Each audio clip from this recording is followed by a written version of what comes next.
దేవుని పరిశుద్ధ నామమునకు మహిమ కలుగునుగాక. కుడి వచ్చిన మీ అందరికీ ప్రభు పేరిట నా నిండు వందనాలు తెలియచేస్తూ ఉన్నాను. ఈ దినము వాక్యం కొరకై నేను ధ్యానిస్తూ ఉండగా ప్రభు నాకు అందించిన సందేశాన్ని మీకు అందించాలని నేను ఆశతో సిద్ధపడ్డాను. దేవుని వాక్యంలో నుండి ద్వితీయోపదేశ కాండం 28వ అధ్యాయం మొదటి వాక్యం చదువుకున్నట్లయితే అక్కడ రాయబడి ఉంది, మీ దేవుడైన యెహోవా మాటను మీరు శ్రద్ధగా విని ఆయన ఆజ్ఞలను ఆయన కట్టడలను మీరు అనుసరించిన ఎడల అన్నాడు. అక్కడ మనం గ్రహించాల్సింది ఏంటి అంటే, ఆయన మాటలను శ్రద్ధగా విని నేను నీకు ఆజ్ఞాపించు ఆయన ఆజ్ఞలను కట్టడలను మీరు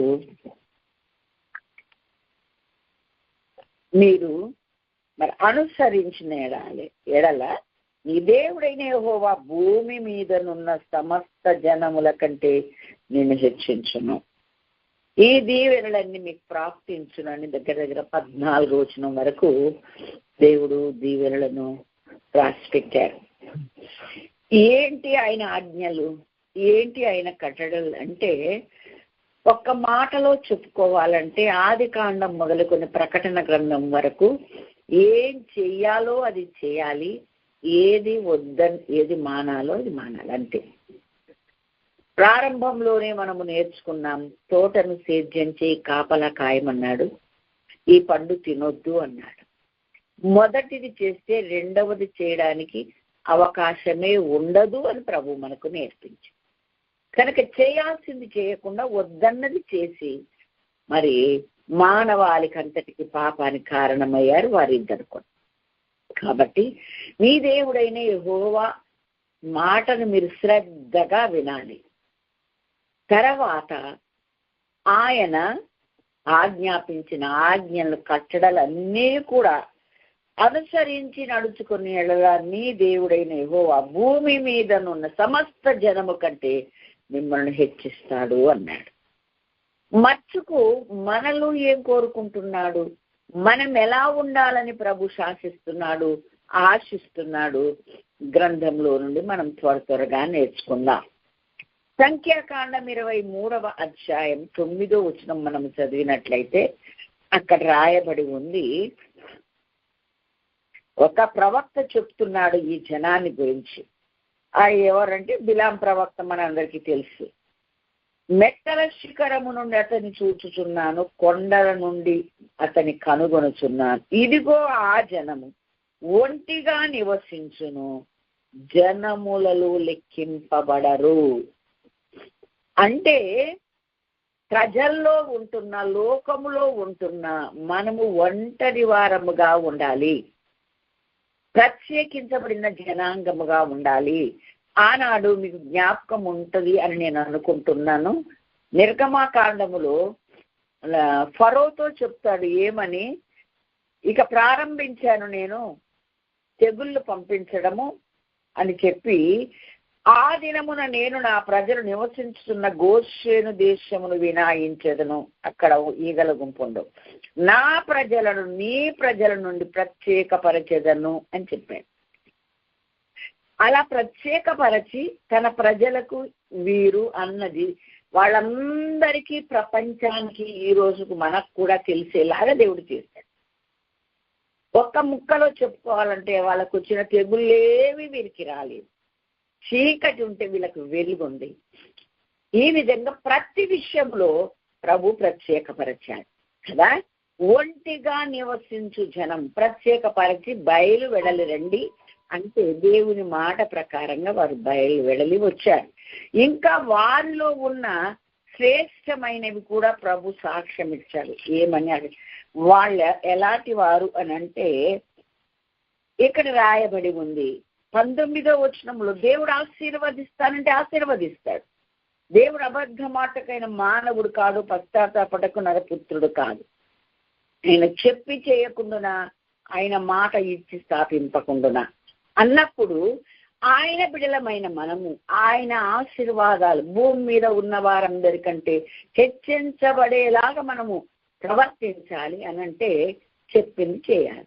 మాటను శ్రద్ధగా వినాలి, తర్వాత ఆయన ఆజ్ఞను అనుసరించాలి. హవ్వమ్మ శ్రద్ధగా వినలేదు కాబట్టి ఆ మాటకు మరొకటి చేర్చింది, మనకు తెలుసు ఆ విషయం. కాబట్టి ఇక్కడ ఈ జనాంగము ప్రత్యేకించబడడం మాత్రమే కాక శ్రద్ధగా వినరు. అధికారులు చెప్తే వినరు శ్రద్ధగా, పై ఉన్న దైవజనులు చెప్తే శ్రద్ధ వినరు.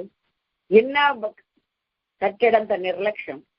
వేరొకటి చేసి మేమెందుకు చేస్తాం, వాళ్ళకి మేము చాలా కరెక్ట్ అని చెప్తాం. కానీ మనం చెప్పుకోవద్దు. ఇశ్రాయేల్ గురించి తప్పిపోతే తప్పిపోయారని చెప్పాడు దేవుడు, కరెక్ట్గా ఉంటే కరెక్ట్గా ఉన్నారని చెప్పాడు. ఇక్కడ ఆయన రాస్తాడు, ఆయన చెప్తాడు వాళ్ళ గురించి, ఇదిగో దీవించుమని నాకు సెలవాయన, ఆయన దీవించాను, నేను మార్చలేదు. ఆయన సాక్ష్యం ఇస్తున్నాడు ఒక ప్రవక్త, బిలాం ప్రవక్త. ఒంటిగా నివసించు జనములలో లెక్కించబడరు, వారు ఆశీర్వదించబడే జనం, ఆయన ఆశీర్వదిస్తానన్నాడు.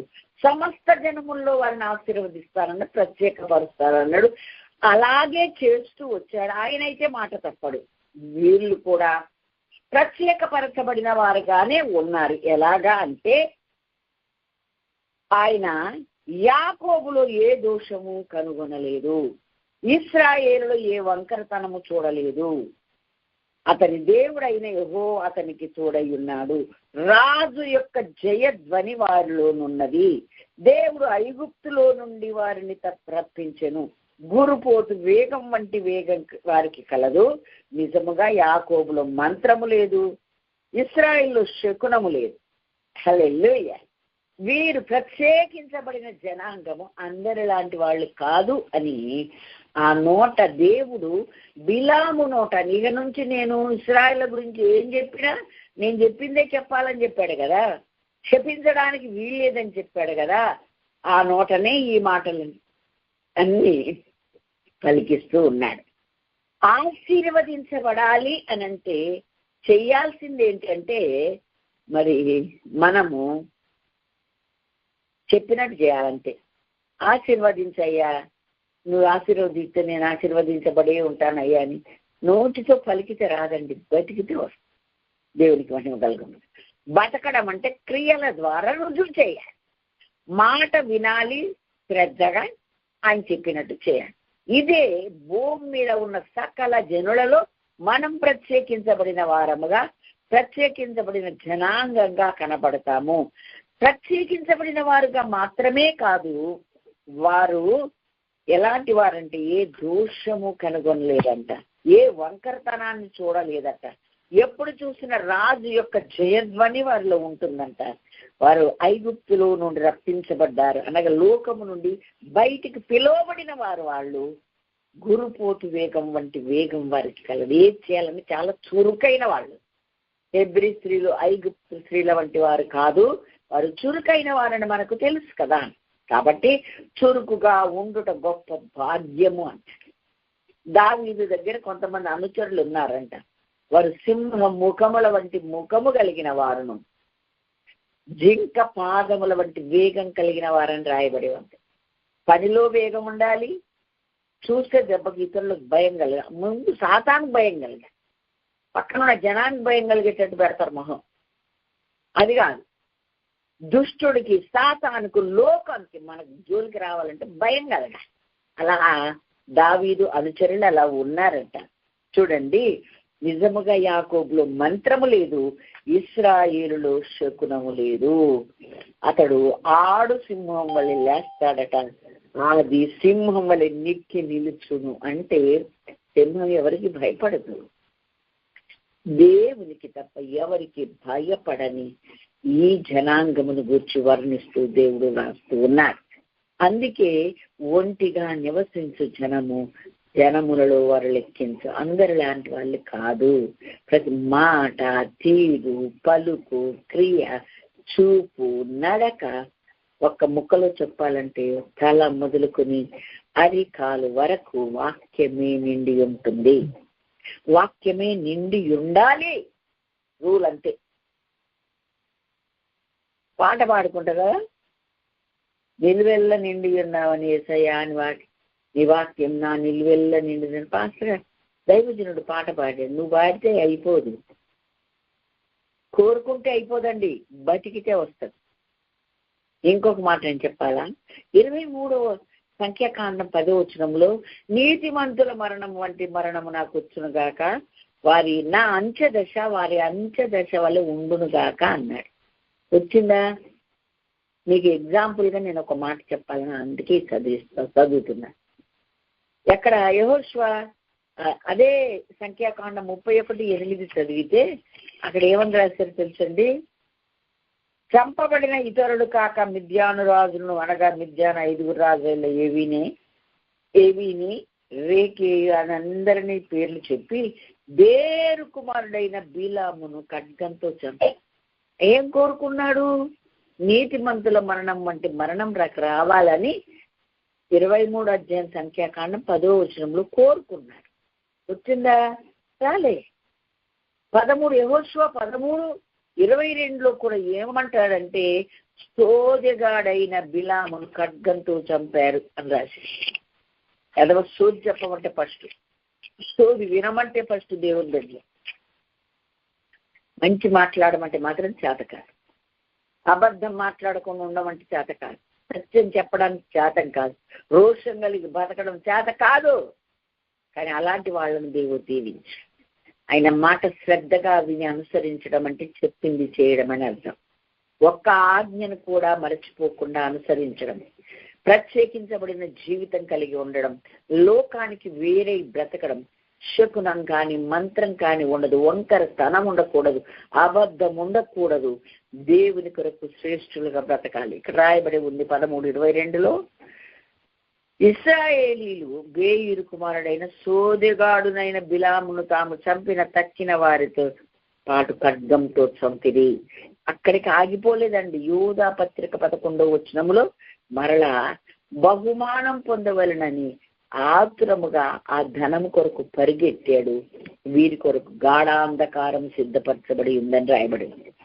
అంటే దేవుడు ఎంత సీరియస్ గా తీసుకున్నాడు ఆ విషయంలో చూడండి. వద్దు అని చెప్తే వినొచ్చు కదా. ఎవడండి ఆయన? ఏంటి? ఆ ప్రవక్త అయినంత మాత్రాన ఆయన ఇంటిలోనికి వచ్చి నీ ఇంట్లో ఉన్నవారు ఎవరు అని అడగడం, 2 సార్లు మాట్లాడడం, దేవుడు చెప్పినా సరే విసికించి మరి వెళ్ళినట్టుగా వెళ్ళడం, తప్పు త్రోవలోకి వెళ్ళి తర్వాత అంటాడు కదా, ఈ ప్రయాణం ఇలా నేను రావడం నీ దృష్టికి ఇష్టం కానిదైతే, పాపం అయితే, దోషం అయితే నన్ను ఇప్పుడు ఎందుకు వెళ్ళిపోతుంది? బుద్ధి లేదా? ముందే చెప్పాడు కదా దేవుడు, వద్దు అన్నాడుగా. వద్దు అన్నాక అక్కడికి వెళ్ళి తర్వాత అప్పుడు మళ్ళా దేవుడు దర్శనం వచ్చి ఎందుకు వచ్చేవారు, ఈ దారికి రావద్దన్నాను అంటే, ఇది నీ దృష్టికి తప్పైతే ఇంకా నేను వెళ్ళిపోతాను. బుద్ధి లేని ప్రార్థన చేస్తారు విశ్వాసులందరూ దేవుని పేరు పెట్టుకొని. ఏం ప్రార్థన చేస్తారు చెప్పనండి? దేవా, ఇది ఒకవేళ మేము తప్పు చేసి ఉంటే క్షమించయ్యా. ఒళ్ళు దగ్గర పెట్టుకొని ప్రార్థన చేయాలి. నీకు తెలిసిపోలేదా? ఏం ప్రార్థన చేస్తున్నావు? తప్పు చేసి ఉంటే నీకు తెలియదా? నీకన్నా నాకన్నా ఎవరికంటే వాళ్ళకి మన అంతరంగం బాగా తెలుసు కదా. అలాంటి వాడు ఈ బిలాం. అందుకని అతను కోరుకుంటే రాలేదు, ఖడ్గము చేత అర్ధాంతరంగా సోదెగాడని పేరు పెట్టి చంపి పడేశాడు కదండి. కాబట్టి ప్రభు మహిమ కొరకు నేను ఈ మాటలు చెప్తున్నా. మనమైతే దేవుని ఆజ్ఞలో శ్రద్ధగా ఆయన మాట వినాలి, ఆయన ఆజ్ఞను అనుసరించి భూమి మీద ఆయన కోసం మనం బ్రతకాలి. ఎలా బ్రతకాలి? దేవుని మాటలో 2వ తిమోతి పత్రిక 2వ అధ్యాయం 21వ వచనంలో ఒక మాట రాయబడి ఉంది. మనం ఎలా బ్రతకాలి ఆయన సన్నిధిలో, ఆయన ఆలయములో, ఆయన మరి మహిమ కొరకు భూమి మీద మనం ఎట్లా బ్రతకాలి అని అంటే 2వ తిమోతి పత్రిక 2వ అధ్యాయం 21, ఎవడైనాను వీటిలో చేరక తన్ను తాను పవిత్రపరుచుకుని ఎడల వాడు పరిశుద్ధపరచబడి యజమానుడు వాడుకొనుటకు అర్హమై ప్రతి సత్కార్యమునకు సిద్ధపరచబడి ఘనత నిమిత్తమైన పాత్ర అయ్యుండును. ఏమండి, ఒక వాటిలో చేరక అంటే పై వచనములో గొప్ప ఇంటిలో వెండి బంగారు పాత్రలు ఉన్నాయి, కొన్ని ఘనతకు కొన్ని ఘనహీనతకు ఉన్నాయి అని చెప్తూ ఎవడైనను వీటిలో చేరక తన్ను తాను పవిత్రపరచుకునే ఎడల వాడు పరిశుద్ధపరచబడతాడు, యజమానుడు వాడుకొనకు అర్హమైన పాత్ర అయి ఉండును. అంటే నువ్వు నన్ను ఎలా వాడుకుంటే ప్రభువా నేను అలాగే మలచబడతాను, అప్పగించుకుంటాను. లేదు నన్ను అలా వాడుకో, నన్ను ఇలా వాడుకో అని అవివేకమైన అజ్ఞానమైన ఒక నిర్ణయానికి రాకు, ఉద్దేశించుకోకు, అలా చెయ్యకు అని ప్రతి బిడ్డకు దేవుడు చెప్తున్నాడు. ఈ పూట ప్రభు కొరకు వాడబడ్డానికి పిలువబడి ప్రత్యేకించబడిన బిడ్డలందరితో నేను మాట్లాడుతున్నాను. ప్రభు నాకు వారి మాటలు పలుకుతున్నాడని మీరు గ్రహించాలి. మనము వాటిలో చేరక ప్రత్యేకించబడిన వారమై, పరిశుద్ధపరచబడిన వారమై, దేవుడు వాడుకొనుటకు అర్హమైన పాత్రగా మనము ఉండాలి. తన్ను తాను అర్హమై ప్రతి సత్కార్యములకు సిద్ధపరచబడి ఘనత నిమిత్తమైన పాత్ర అయి ఉంటుంది. ఎప్పుడైతే ఘనతను కోరుకోరో ఘనత వస్తుంది. దేవుడితో హల్లెలూయా. తన్ను తాను తగ్గించుకొని వాడు హెచ్చించబడును అన్న వాక్యం మనందరికీ తెలుసు. ఎలాగ మరి ఇప్పుడు దేవుని వాక్య ప్రకారంగా మనం చూసినట్లయితే వాక్యం అందరికీ తెలుసు. నేను రెఫరెన్స్ చెప్తే మీరు రాసుకోండి. నిర్గమకాండం 4:2-4 వరకు చదివితే దేవుడు మోషేని పిలిచాడు. ఐగుప్తులో నుండి తన ప్రజలను బయటికి విమోచించడానికి నిన్నే పంపాలని ఫరో దగ్గరికి నువ్వు రా అని చెప్పాడు. అతను బయటికి రావడానికి కొంచెం సంశయిస్తుంటే దేవుడు అక్కడికి వెళ్తే ఏదే అడుగుతారు, అది అడుగుతారు, ఇది అడుగుతారు, అన్నిటికీ దేవుడు జవాబు చెప్పారు కూడా. కొంచెం ఆయన అలా మాట్లాడినప్పుడు నీ చేతిలో ఏముంది అన్నాడు. ఓ సూచక్రియ చూపించి అతన్ని నమ్ముతాడు అని చెప్పి నీ చేతిలో ఉన్నది ఏంటి అన్నాడు. అంటే అది కర్ర, కింద అంటే కింద వేశాడు. వేసి అది పాము అయింది. మళ్ళీ పట్టుకో అంటే భయపడకుండా పట్టుకున్నాడు. అది మరి కర్ర అయింది. ఇప్పుడు ఈ సూచక్రియ ద్వారా 2-3 సూచక్రియలు చేయించి ఏమని చెప్పాడంటే తోడుగా అన్ననిచ్చి 20వ వచనంలో నువ్వు ఇప్పుడు వెళ్ళు అని చెప్పి ఆ కర్రను పట్టుకొని వెళ్ళడం మానొద్దు, మర్చిపోవద్దు, ఆ కర్రను తీసుకెళ్ళు అని చెప్పాడు.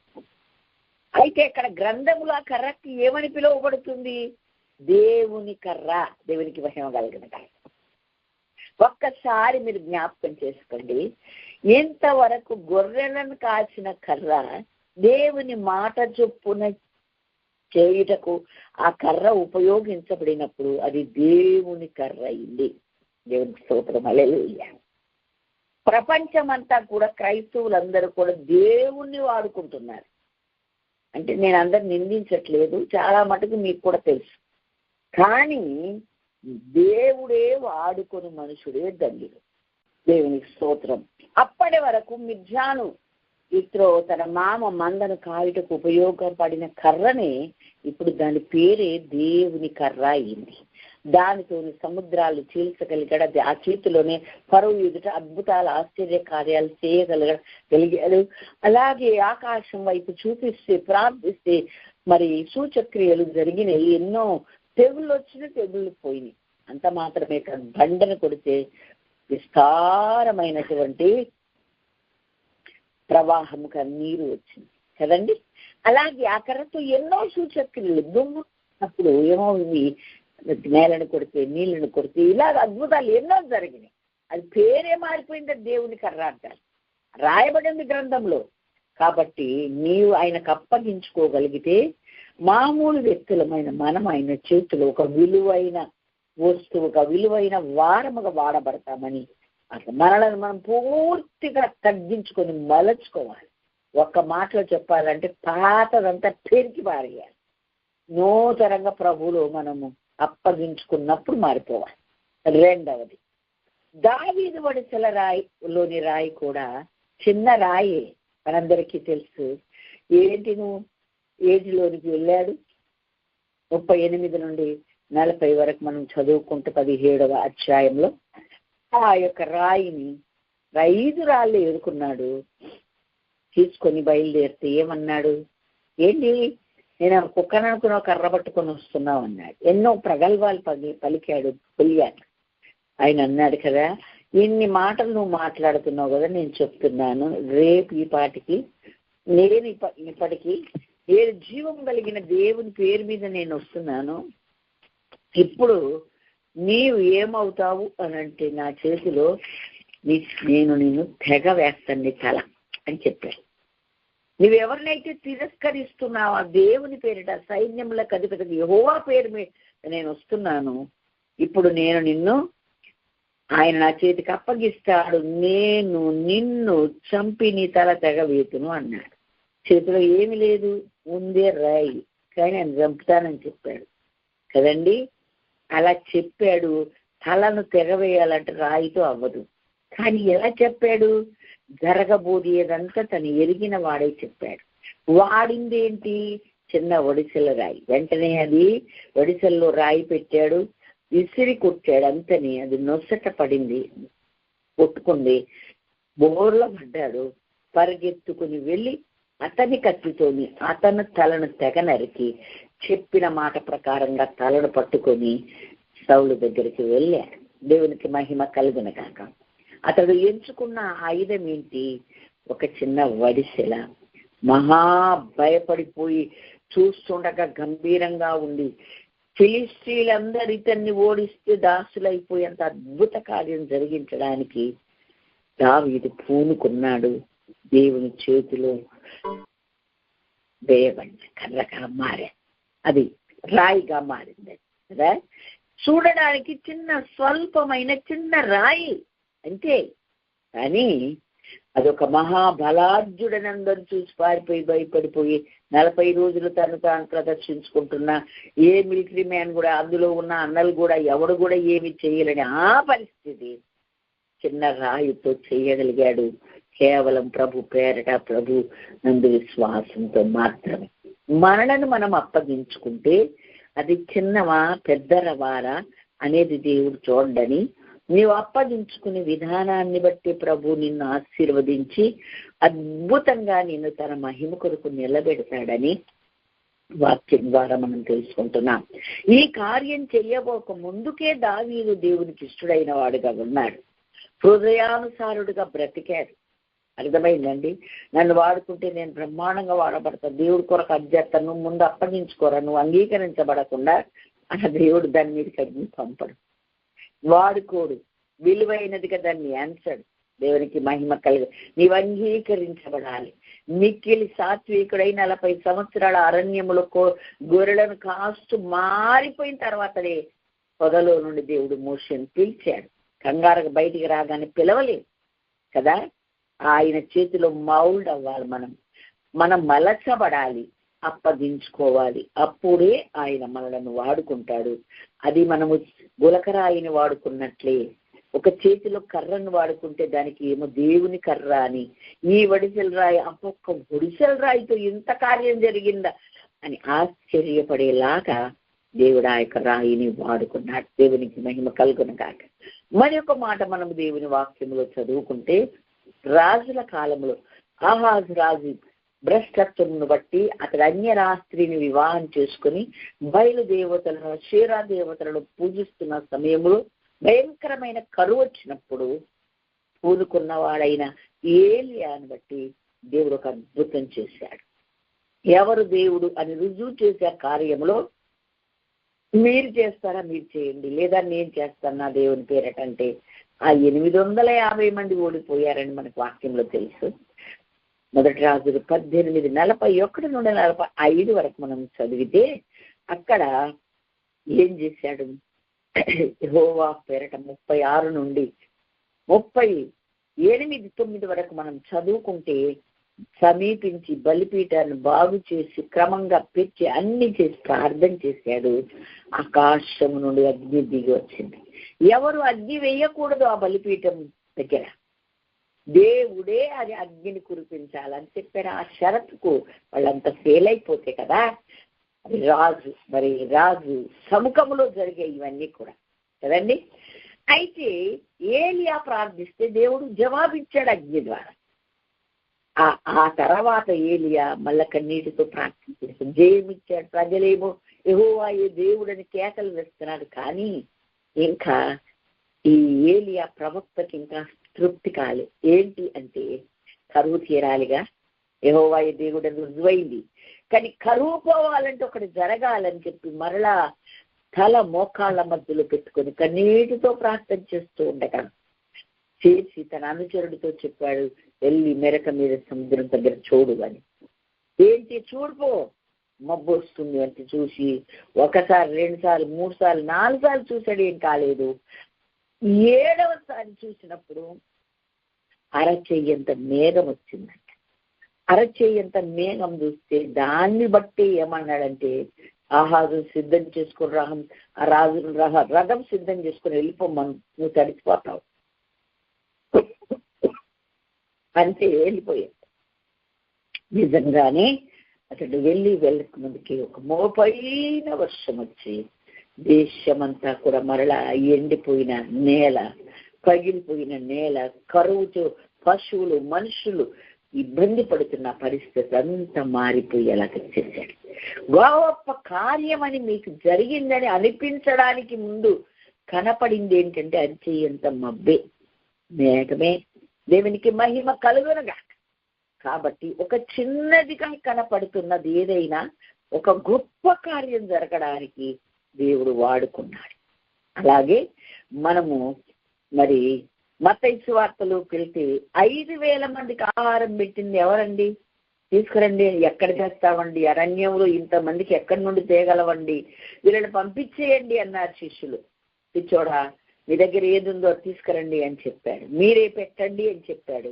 అంతా వెతుకుతుంటే ఒక చిన్న పిల్లవాడి దగ్గర టిఫిన్ బాక్స్ లో 5 రొట్టెలు 2 చేపలు ఉంటే దేవుడి దగ్గర తీసుకొస్తే ఆయన చేతికిస్తే 5,000 మంది ఆహారమును తినగా ఇంకా 12 గంపల నిండా ఎత్తినట్టుగా మనందరికీ తెలుసు.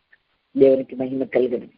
ఇవన్నీ నేను ఎందుకు జ్ఞాపకం చేస్తున్నా మాకు తెలియదా అని మీరు అపోహపడదు. దయచేసి పరిశుద్ధాత్మ మీతో చెప్తున్నాడు. ఈ చిన్న వస్తువే గొప్ప కార్యాలు జరగడానికి, ఆశ్చర్యమైన కార్యం జరగడానికి, అనేక ఆకలి తీర్చబడడానికి ఈ చిన్న టిఫిన్ బాక్సే చిన్న పిల్లోడి దగ్గర ఉన్నది ఉపయోగపడింది. హల్లెలూయా. అలాగే మత్తయి సువార్త 17వ అధ్యాయం 24 నుండి 27 వరకు చదివితే అక్కడ ఏమి మీ పన్ను చెల్లించడా మీ గురువు గారు అని అడిగారు పేతురు. ఎందుకు చెల్లించడు అన్నాడు. రానే వస్తానేముంటే పేతురు ఎవరు కడతారు పన్ను అని అంటే కుమారులు కట్టరు, సేవకులు కడతారండి. 17వ అధ్యాయం మీరు చూసుకోండి. అక్కడ ఎవరు చెల్లించాలి? అయినా మనం ఎవరికి అభ్యంతరం కలిగించకుండానట్లు నువ్వు వెళ్ళి సముద్రంకి వెళ్ళి గేలవి ఫస్ట్ వచ్చిన చేపను పట్టుకో. దన్నోరు తెరువు షెకేలు ఉంటుంది. 3 రాజులు సుంకమును పనులు ఎవరి యొద్ద వసూలు చేయుదురు? కుమారుల యొద్దనా అన్యుల యొద్దనా? అన్యుల యొద్దనే. కుమారులు ఎందుకు కడతారు? కట్టరు, వాళ్ళు రాజులు కదా. అయితే అంటాడు ప్రభు, అలాగైతే కుమారులు స్వతంత్రులే అయినను మనం వారికి అభ్యంతరం కలిగజేయకుండా నువ్వు సముద్రానికి పోయి గాలం వేసి మొదట పైకి వచ్చు చేపను పట్టుకొని దాన్ని నోరు తెరిచినాడు, 1 షెకేల్ దొరుకుతుంది. దాన్ని తీసుకుని నీ కొరకు 1/2 షెకేల్, నా కొరకు 1/2 షెకేల్ చెల్లించుకో అన్నాడు. ఏమండి, దేవుని సెలవు చొప్పున 1 షెకేల్ నోట పెట్టుకొని దేవుడు ఎప్పుడు వచ్చి పట్టుకుంటాడా, ఎవరిని పంపిస్తాడా ఆ షెకేల్ తీసుకోవడానికని ఎదురు చూస్తుంది ఒక చిన్న చేప. సర్వప్రపంచ క్రైస్తవ సప్రపంచమందు ఎరిగిన మరొక సంగతి ఏంటంటే యోనాను మింగిన చేప కదండి. ఏమండి, దేవుడు ఆజ్ఞాపించిందని బైబిల్లో రాయబడింది. యోనా గ్రంథం మీరు చదువుకోండి. అక్కడ ఏమని రాయబడి ఉంది? యోనా సముద్రంలో ఏబడగాని పట్టుకుని మింగేసింది కానీ అరిగిందా, జీర్ణించుకుందా? లేదు. మరలా తీసుకొని వెళ్ళి నినివే సముద్ర తీరాన అక్కడ కక్కేయమంటే కక్కేసి బతికే ఉన్నాడు, చావలే. ఏదైనా మింగితే ఏ జంతువు అయినా అది అరిగిపోతుంది, చచ్చిపోతుంది. కానీ కాలేదు. ఎందుకంటే పారిపోయాడు కదా. పారిపోయిన వాణిని దేవుడు ఎంచుకున్న వెళ్ళమన్న ఆ ప్రదేశానికి చేర్చుటకు 1 చేప కారణమైంది. దేవునికి మహిమ కలుగును గాక. అంటే దేవుని చిత్తమును, దేవుని నిర్ణయమును ఆయన అనుకున్నది అనుకున్నట్లే జరిగించడానికి ఒక కర్ర కారణమైంది, ఒక ఒడిసిన రాయి కారణమైంది, దేవునికి మహిమ కల ఒక అరచెయ్యంత మబ్బు కారణమైంది, ఒక చిన్న చేప కారణమైంది, ఇక్కడ గొప్ప మత్స్యము ఇక్కడ కారణమైంది. కాబట్టి దేవుడు ఏం చెప్తే అంత నోరు లేని ప్రాణులు సైతం లోబడుతున్నాయి. జీవం లేని ప్రతి వస్తువు దేవుని కార్యం జరిగించుటకు వాడబడింది. జీవము కలిగి దేవుని మహిమ కొరకు ఆయన రక్తంలో కడగబడి ఆయన బిడ్డలముగా ప్రత్యేకించబడిన మనలను వాడుకొనుటకు ఆయన ఏ మాత్రం సంశయించాడు అన్న ఒక చక్కని శుభవార్తను మీకు చెప్పమని నాకు దేవుడు చెప్పాడు. దేవునికి మహిమ కలుగునుగాక. అలా క్రీస్తు కొరకు మనము అల్పమైన పాత్రగా వస్తువుగా వాడబడుటకు అయ్యా నన్ను వాడుకో అని అడిగి ఆయన చేతుల్లో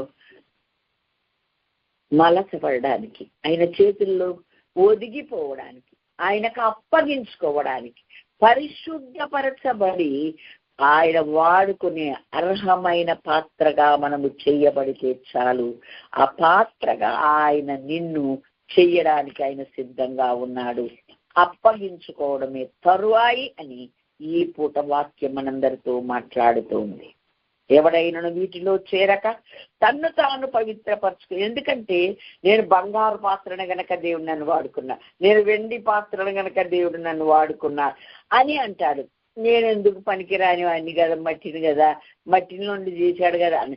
కాదు కాదు కాదు, అప్పగించుకుని అర్హమైన వారిని ప్రతి సత్కార్యమునకు సిద్ధపరచబడితే దేవుడు ఘనత నిమిత్తమైన పాత్రగా దేవుడు నిన్ను వాడుకుంటాడు. అదే ఘనత నిమిత్తమైన పాత్ర అవుతుంది. దేవునికి మహిమ కలుగునుగాక. కాక మాకేమొచ్చు, మాకేం రాదు అని ఎవరు అనుకోవలేదు. ముందుగా శ్రీదేవి పనికి పూనుకోవాలి, తన ప్రజల్లోనికి వెళ్ళాలి. దేవుడు ఎక్కడికి వెళ్ళమంటే అక్కడికి వెళ్ళాలి. అలాగే ప్రతి రక్షణ పొందిన ప్రతి బిడ్డ భారం ఇది, బాధ్యత ఇది. కాబట్టి వెళ్ళి వాళ్లకు మన సువార్తను ప్రకటించాలి. నేనెంతటి దానిని అనుకోవద్దు, అంతటి దానివి కాదు గనకనే తగ్గించుకున్నావు గనకనే నేను అల్పమైన దాన్ని స్వల్పమైన దాన్ని అని నిన్ను నీవు తగ్గించుకున్నావు. తలకాయ ఉంచి నమస్కారం పెడితే కుదరదండి. హృదయం వంగాలి, నీ ఆలోచనలు వంగాలి, నీ మనస్సు వంగాలి. అది కరెక్ట్. దండాలు పెడతారు వంగి వేస్ట్. నో, మనసు మాత్రం అట్టాగే ఉంటది, కొయ్యేలాగా వంగదు, దేవునికి లోపడదు, దేవుని మాటను పూర్తిగా విధేయులై చెయ్యని వాళ్ళు భూమి మీద ఉన్నారు. కానీ ప్రభు చెప్తున్నాడు, తనకు అర్హమైన పాత్రగా చేయబడాలంటే పరిశుద్ధపరచబడాలి, పవిత్రపరచబడాలి. అంటే ఇలాంటి లోక సంబంధమైన దుష్టుడి సంబంధమైన మలినం మకిలం మన మనస్సుకు, ఆలోచనలకు, శరీరం, ఆత్మకు అంటుకున్న వాటన్నిటి నుండి విడుదల మనకు కలగాలి. అప్పుడు ప్రతి సత్కార్యమునకు సిద్ధపరచబడిన ఘనత నిమిత్తమైన పాత్రగా దేవుడు మనల్ని చేసి వాడుకోవాలి. ఆ కార్యాలు చేసిందండి ఏంటంటే మోషే చేతిలోని కర్రే, కానీ దేవుడు దానికి ఏం పేరు పెట్టాడు? దేవుని కర్ర అని పేరు పెట్టాడు. దేవునికి మహిమ కలుగునుగాక. చిన్న రాయి ఏటిలోనిదే, కానీ వడిసల్లో ఉంచుదని ఉపయోగిస్తే బలాఢ్యుడై అందరిని ఇప్పటి వరకు 40 రోజులు భయపెడుతున్న ఆ గొల్యాతు హతమార్చబడ్డాడు. హల్లెలూయా. ఫిలిష్తీయులంతా ఇశ్రాయేలుకు దాసులయ్యేంత పని జరిగింది. అలాగే చిన్న అరిచేయంత మేఘమే మబ్బే గొప్ప మోపైన వాన 3.5 సంవత్సరాల కరువు తీరేంతగా వర్షం కురిచి భూమి పంట ఇచ్చే అవకాశము కలిగింది. దేవునికి స్తోత్రం. హల్లెలూయా. ఒక చిన్న పిల్లోడు తిందామని తెచ్చుకున్న బాక్సే అతడు దేవునికి స్వచ్ఛందంగా సంతోషంగా అర్పిస్తే 5,000 మంది పురుషులు మాత్రం, ఇంకా స్త్రీలు చాలా మంది ఉన్నారని అనేక మంది దైవజనులు మనము గ్రహిస్తున్నాం, తెలుసుకుంటున్నాం, వింటున్నాం. దాదాపు 15,000 మంది తినగా 12 గంపలు ఎత్తే అవకాశం కలిగింది. దేవుని చేతికి అప్పగిస్తే, దేవుని చేతిలో పెడితే దేవునికి మహిమ కలిగింది. హల్లెలూయా. అలాగే ఒక చిన్న చేప అరిషెకెల్ నోట కరిచి దేవుని మహిమ కొరకు వాడబడింది. అది అలాగే దేవుని ఆజ్ఞను వినిన గొప్ప మత్స్యం, సముద్రపు మత్స్యం యోనాను మింగింది, ఎక్కడికక్కడ ప్రకటించి. దేవుని స్తోత్రం. హల్లెలూయా, హల్లెలూయా. కాబట్టి అవే వాడబడితే నువ్వు నేను వాడబడమా? అవే దేవునికి అవసరమైతే నువ్వు నేను అవసరం కామా? ఎప్పుడు అర్హమైన వారంగా మార్చబడాలి, తగ్గించబడాలి, మనలను మనము నలగగొట్టుకోవాలి, మనలను మనము ప్రభువుకు అప్పగించుకో. నేను అప్పగించుకున్నానయ్యా అంటారు చాలా మంది. నో, సర్వచిత్తము నీదేనయ్యా, నా చిత్తం మాత్రం నాదేనయ్యా అన్న వాళ్ళు చాలా మంది. ఒకరి దైవ చిత్తం అని అసలు ఎరిగి చేయడానికి ఒప్పుకోరు. నేను అలా చేయనండి, నా పద్ధతి కాదండి, ఈమెకో పద్ధతి, ఈయనకో పద్ధతి, వీళ్ళకో పద్ధతి ప్రత్యేకంగా ఉంటుంది మనస్సులో. ఎప్పటికీ వాళ్ళు దేవునికి అర్హమైన వారుగా, అర్హమైన పాత్రలుగా వాడబడరు. కానీ దేవుడు వాడుకోవాలంటే పరిశుద్ధపరచబడాలా, ఆయన చేతిలో అర్హమై నలిగి కొట్టబడి ఆయనకి ఇష్టమైన పాత్రగా, ఆయన మాట కింద ఏమంటే వేశాడు, కర్ర పట్టుకోవడంగానే భయపడకుండా పామును పట్టుకున్నాడు. అప్పుడు అది దేవుని కర్ర అయింది. చెప్పినట్టు చేయాలంటే కదండి. కొన్ని ఎగ్జాంపుల్స్ మాత్రమే మీకు చూపించాను. ఇవన్నీ కూడా మీ గ్రంథంలో చాలాసార్లు చదివి ఉంటారు. ఈ విషయమై మీరు ఆలోచన చేసుకుని మనమందరము అలా క్రీస్తు కొరకు ఒక అల్పమైన పాత్రగా ఉండి అర్హమైన పాత్రగా మార్చబడి ఆయన వాడుకునే వస్తువుగా మనం అందరం మారిపోదాం. మనం ముందే అల్పమైన వారంగా ఉన్నామని గుర్తెరిగితే అప్పగించుకుంటే సంతోషం. నేను అర్హమైనోడ్నే, నిన్నెందుకు ఎంచుకోవు నువ్వు, నన్నెందుకు వాడుకోవు నువ్వు అని ఒక్కొక్కడు ప్రార్థన చేస్తాడు. బుద్ధిహీనమైన ఆడవాళ్ళు ఏంటి, మగవాళ్ళేంటి, నన్ను వాడుకోవడానికి ఏం తక్కువైంది, నేను రక్షించబడలేదా అన్న గరాన్ని ఉంటుంది. ఎవరి కోసం నువ్వు రక్షించబడ్డావు? నువ్వు రక్షించబడితే, నువ్వు నీతిగా బతికితే ఎవరికి లాభం? అంతేనా? ఎస్, మనకి లాభం. నువ్వు రక్షించబడ్డ వలన నువ్వు దేవుని నరకం నుండి తప్పించబడి ఆయన రాజ్యం చేస్తావు. దేవుడు నీ కొరకు ఉచితంగా ఇచ్చాడు, ఆయన ఏం తీసుకోలేదు. దాన్ని మనం అనుభవిస్తున్నాం. అందుకు కృతజ్ఞతగా లోబడి భయపడి బతకాల్సిన అవసరం ఎంతైనా ఉంది. దేవునికి స్తోత్రం, హల్లెలూయా. చివరిగా నా సాక్ష్యం ఒకటి చెప్పాలి. ఘనత కొరకు, గొప్ప కొరకు దయచేసి చెప్పట్లేదు. నా బిడ్డలుగా మీరు ఆ విషయంలో మీరు ఇప్పటికీ చేసి ఉంటే ధన్యులు, చేయాల్సి వస్తే చేయాలని ప్రభు పేరట నేను ఈ మాట చెప్తూ ఉన్నాను. బైబిల్ చదువుతుండగా ఒకసారి 7:7 మత్తయి చదివాను. అడుగుడి మీకు ఇవ్వబడును అన్న మాట మీకు చెప్పుంటాను లోగడ, మరలా చెప్పమని పరిశుద్ధాత్ముడు ఒకవేళ ఎవరైనా వినకుంటే వాళ్ళ కొరకు ఈ మాట చెప్తున్నాను. నేను అడగడానికి ఏమీ లేదయ్యా, ఒక మంచి కుటుంబంలో నన్ను జన్మింప చేస్తావు, ఒక మంచి కుటుంబంలో నేను పెరిగేటట్లు చేస్తావు అయ్యా. అలాగే ఒక మంచి కుటుంబంలోకి నన్ను, ఒక అత్తింటికి నన్ను పంపించావు స్వామి. అలాగే నాకు ఏ లోపం లేని 3 పిల్లల్ని ఇచ్చావు, మంచి ప్రేమించే మరి నీకు భయపడి లోబడి భర్తనిచ్చావు. ఇంకా ఇప్పుడు నేనేమని డబ్బుకా కొదవలేదు, ఆస్తికా కొదవలేదు, అన్నీ ఉన్నాయి. అన్నిటికంటే ముఖ్యంగా నేను ఎరగక ముందుకే నా కొరకు రక్షణ సిద్ధం చేశావు, రక్షింపబడేలాగా నన్ను నడిపించావయ్యా, ప్రేరేపించావు, కృప చూపాలి. అభిషేకం కొరకు అడిగితే నన్ను అభిషేకించావు 17వ ఏటనే. 15వ సంవత్సరంలోనే నేను బ్యాప్టిజం ద్వారా నీ ప్రియ బిడ్డగా నేను మారాను, నూతన సృష్టిగా. ఇవన్నీ ఇంత ఇచ్చాక, ఇన్ని కలిగి ఉన్నాక ఏ లోపం ఏ లోటు లేకుండా నేను లోకంలో బ్రతికి ఆ కృప నాకు ఇచ్చాక నిన్నేమని అడగనయ్యా. అడగడానికి ఇంకేమీ లేదు. అత్తింటి వాళ్ళు ప్రేమిస్తారు, పుట్టింటి వాళ్ళగా ప్రేమిస్తారు, నా భర్త ప్రేమిస్తాడు, నాకు చక్కని బిడ్డలు ఉన్నారు, వారిని ఏ లోపం లేని వారుగా దేవుడు నాకు ఇచ్చాడు. వారు ఈ విధంగా ఆస్తికి అంతస్తుకు దేనికి లోటు లేదు. నేనేం అడగాలి ఇప్పుడు? నన్ను అభిషేకించే ఈ ఊరికి పంపించావు, వివాహానికి ముందే రక్షించావు, అలాగే అభిషేకించి పంపించావు స్వామి. ఇప్పుడు నేనేం అడగాలి? నాకు అడగడానికి ఏమి లేదు, కానీ ఒక్కటి అడుగుతానయ్యా. శిల్పమును చూచి శిల్పిని పొగుడునట్లుగా నన్ను, నా కుటుంబాన్ని చూసి నిన్ను పొగిడితే నీకు మహిమ వస్తే నాకంటే చాలు తండ్రి అని నేను సిన్సియర్గా దేవుని దగ్గర ప్రార్థించి, అంతకన్నా నేనేం కోరుకోనయ్యా అని అడిగాను. నన్ను ఎలా మలుస్తావు, ఎలా నల్లగొడతావు, ఎలా తీస్తావు, ఏం చేస్తావు అని నీకైతే నేను అడుగుతున్నా.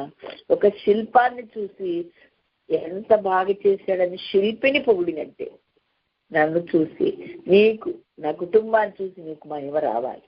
అంతకన్నా నేనేం కోరుకోవట్లేదు స్వామి, నీ కృప నాకు దయచేయమని దివారాత్రులు ప్రార్థించాను. ఉపవాసాలు, జాగరణలు చేశాను. గంటలు గంటలు ఆయన సన్నిధిలో గడిపాను. అకస్మాత్తుగా స్టార్ట్ అయింది, అర్థం కాలే నాకు. ఏడ్చి సమస్తము అన్ని లాస్ అవుతుంది, నష్టం జరుగుతుంది, ఏమైందబ్బా అనుకున్నా. మర్చిపోయాను నేను ప్రార్థన చేసి.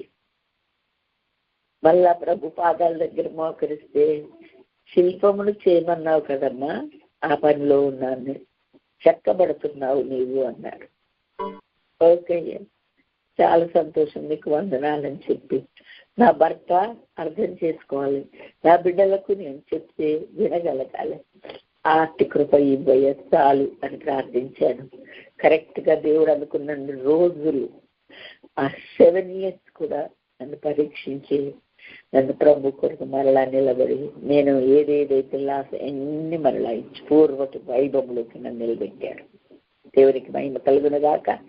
తెలుసు మీ అందరికీ, నా 3 పిల్లల్ని ఆ విధంగా పెంచుకోవడానికి, ఆలోచనతోనే పెంచడానికి, ఇంతగా వాళ్ళు ఆడబడ్డానికి ఆ దేవుని సన్నిధిలో కొట్టబడి, నలగొట్టబడి, పరిపూర్ణమైన పరిస్థితిలోకైనా చేతిలో మలసబడ్డానికి అప్పగించుకునే ఆ కృప దేవుడు చిన్న వయసులో ఉన్న దేవుడు నాకు ఇచ్చాడు. అందుకు దేవునికి మహిమ కలుగును కాక. పొందుకుంటే లాభం లేదు, అది నిలబెట్టుకోవడం కూడా చాలా చాలా అవసరం. అలాగే నిలబెట్టుకోవాలి, అక్కడలో ఎత్తబడాలి, ఎత్తబడాలి. నేనే కదా, నా బిడ్డలందరూ కూడా అలాగే ఉండాలి. మీరెప్పుడు కూడా మీ ప్రార్థనలో నా కొరకు ప్రార్థన చేయాలని నేను మనవి చేస్తూ, మిమ్మల్ని కూడా దేవుడు ఒక అల్పమైన వారంగా మీరు భావించొద్దని, ఒక కర్రను వాడుకున్న దేవుడు, వరిసెల్లో ఒక చిన్న రాయి ద్వారా ఒక అద్భుతం చేసిన దేవుడు, అరచేయంతో మబ్బు ద్వారా మోపైన వర్షం కురిపించేటట్టు చేసిన దేవుడు, చిన్న పిల్లోడు ఒక టిఫిన్ బాక్స్ లో ఉన్న ఆహారమే అందరి 1000 మందికి తృప్తిగా భుజించి మిగిలిపోయేలా ఆశీర్వదించిన దేవుడు, అరశకేళ్ళు ఒక చిన్న చేపకు ఆజ్ఞాపించి అందులో నుండి తీసి ఏ మాట పడకుండా కట్టినటువంటి దేవుడు, వ్యతిరేకంగా ప్రయాణం చేస్తున్న యోనాకు బుద్ధి చెప్పుడుకు గొప్ప మత్స్యమునకు ఆజ్ఞాపించి దాన్ని ఆయన మాట విని ఆయన మాట చొప్పున మింగింది. ఆ తర్వాత ఎక్కడెక్కాలి అక్కడ కక్కి. కనుక చదువుతుంటే ఆశ్చర్యం అవుతుంది, ఆయన చేయగలడు, ఏమైనా చేయగలడు. నువ్వు ఆయన చేతికి అప్పగించుకు పరిశుద్ధపరచబడాలి. ఆయన వాడుకోవడానికి అర్హమైన పాత్రగా మనచబడాలి. ఆయన చేతిలో నలగా గుట్టుకొని నిన్ను నీవు నలగొట్టుకొని నిన్ను నీవు అప్పగించుకొని ఇంకా ఆయన రూపంలోకి మార్చబడేలా మనలను మనము ఆయన చేతికి అప్పగించుకోవాలి. ఏదైనా తోటలో వాళ్ళని దేవుడు చేసి 28వ వచనంలో ఆశీర్వదించాడు. ఏం చేశారని ఆశీర్వదించాడండి?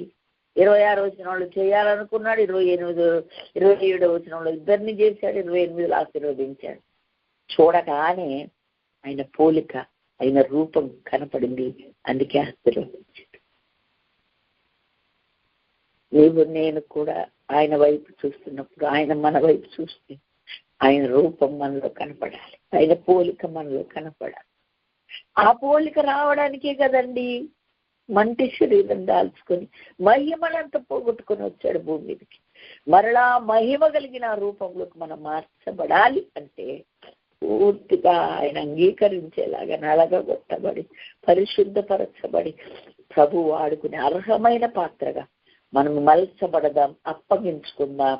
ఎవరు కూడా నేను అల్పులను కదా, నా వల్ల కాదు కదా, నేను చెయ్యలేను కదా, నాకు అది రాదు కదా అని అనుకోవద్దని ఇన్ని ఎగ్జాంపుల్స్ దేవుడు చూపించాడు. వాటన్నిటిని వాడుకొని గొప్పగా దేవుడు నిలబెట్టినట్టు మనందరినీ కూడా తన మహిమ కొరకు ఆయన నిలబెట్టును గాక. అట్టి కృప దేవుడు మనందరికీ అనుగ్రహించును గాక. దేవుడి మాటలు దీవించును గాక. ఆమేన్. హల్లెలూయా. Praise the lord.